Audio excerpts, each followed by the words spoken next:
Matapos ng pasabugan ng kasama ko ang isang poste para pagkuhanan ng supply ng ating 4 na downlight at isa dyan sa ating kantuhan. Ilan lamang sa ating pangunahing kagamitan, itong kalagitnaan ay bibigyan natin ng liwanag. Liwanagan na rin natin itong kasulok-sulukan para makita mo kung may hinihintay ka pa. Dito naman ilalagak ang pindutan para mamatay ang ilaw dahil yun ang lumabas sa aming pagtawas.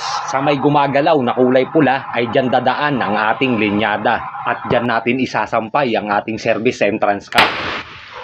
Sa pang-24 na pagpapasabog ng aking kasama, isang senyales na kailangan ko magkape ng 4 na tasa.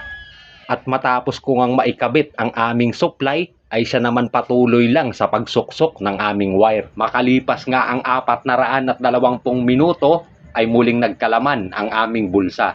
Tulad nga ng napag-usapan kung saan nilalagay ang patayan ng aming pindutan, ay nasunod naman ang lumabas sa aming paghula.